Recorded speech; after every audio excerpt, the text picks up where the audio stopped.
ഒഎസ്എയുടെ symptoms ഉണ്ടെങ്കിൽ, sleep അപ്നിയയുടെ symptoms ഉണ്ടെങ്കിൽ നമുക്കതെങ്ങനെ കണ്ടെത്താം, അസുഖം ഉണ്ടോ എന്ന് എങ്ങനെ കണ്ടെത്താം എന്നുള്ളൊരു സ്ലീപ്പ് സ്റ്റഡി അല്ലെങ്കിൽ പോളിസോമിനോഗ്രാഫി എന്ന് പറഞ്ഞ ടെസ്റ്റ് വെച്ചിട്ടാണ് നമ്മുടെ തലച്ചോറിൽ നിന്നുള്ള സിഗ്നലുകളും നമ്മുടെ ചെസ്റ്റ് മൂവ്മെൻറ്റ്സും അല്ലെങ്കിൽ വയറിൻ്റെ മൂവ്മെൻറ്റ്സും നമ്മുടെ മൂക്കിലെ നേസൽ എയർ ഫ്ലോയും നമ്മുടെ ഓക്സിജൻ സാച്ചുറേഷനും, നമ്മുടെ ഉറങ്ങുന്ന സമയത്ത് ഓക്സിജൻ ലെവൽ കുറയുന്നുണ്ടോ, നമ്മുടെ മൂവ്മെൻറ്റ്സ് ഓക്കെയാണോ, തലച്ചോറിനുള്ള സിഗ്നൽസ് ഓക്കെയാണോ, ഇതെല്ലാം നോക്കുന്ന ടെസ്റ്റാണ് സ്ലീപ്പ് സ്റ്റഡി.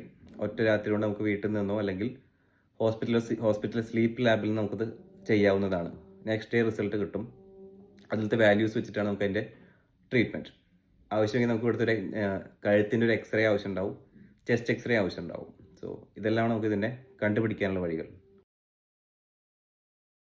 കൂടാതെ മറ്റ് ബ്ലഡ് ടെസ്റ്റുകളായ ഫാസ്റ്റിംഗ് ബ്ലഡ് ഷുഗർ നോക്കാം, sugar level, cholesterol level, fasting lipid profile, thyroid function test, blood pressure, ഇതെല്ലാം മോണിറ്റർ ചെയ്യാവുന്നതാണ്.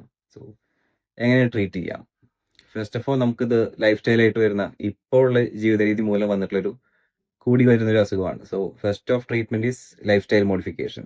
വെയിറ്റ് കുറയ്ക്കുക, ഡെയിലി എക്സസൈസ് ചെയ്യുക, ഷുഗർ, കൊളസ്ട്രോൾ, തൈറോയിഡ്, ഈ അസുഖങ്ങൾ എന്തെങ്കിലും ഉണ്ടെങ്കിൽ അതെല്ലാം വളരെ കൺട്രോളിൽ വെക്കുക. സോ ഡെഫിനറ്റീവ് ട്രീറ്റ്മെൻറ്റ് എന്നുള്ളത് CPAP തെറപ്പിയാണ്. ഒരു മെഷീനാണ്, കണ്ടിന്യൂസ് പോസിറ്റീവ് എയർവേ പ്രഷർ. നമ്മുടെ ശ്വസന നാളികൾക്ക് അല്ലെങ്കിൽ എയർവേസിലോട്ട് ഒരു കണ്ടിന്യൂസ് ആയിട്ട് ഉറങ്ങുമ്പോൾ ഒരു പ്രഷർ കൊടുക്കുന്ന ഒരു മെഷീനാണ്. സോ അതുമൂലം നമ്മുടെ എയർവേ ഓപ്പൺ ആയിരിക്കുകയും ഇതിൻ്റെ ലക്ഷണങ്ങളും ഭാവിയിൽ ഇതിൻ്റെ കോംപ്ലിക്കേഷൻ വരുന്നത് തടയാനും സാധിക്കും. എന്തൊക്കെയായിരിക്കും ഒഎസ്എയുടെ കോംപ്ലിക്കേഷൻസ്? ചിലർക്ക് തോന്നിയിട്ടുണ്ടാവും ഈ കൂർക്കമ്പലി മൂലം എന്ത് കോംപ്ലിക്കേഷൻ വരാമെന്ന്. പക്ഷേ വളരെ സിവിയർ ആയിട്ട് കോംപ്ലിക്കേഷൻസ് വരാം. സോ ഇതുമൂലം നമ്മൾ സ്ഥിരമായിട്ട് BP പേഷ്യൻ്റായി മാറാം, ഹൈപ്പർ ടെൻഷനും അതിനുള്ള മരുന്ന് കഴിക്കേണ്ടി വരുന്ന ഒരു അവസ്ഥയിലോട്ട് പോകാം.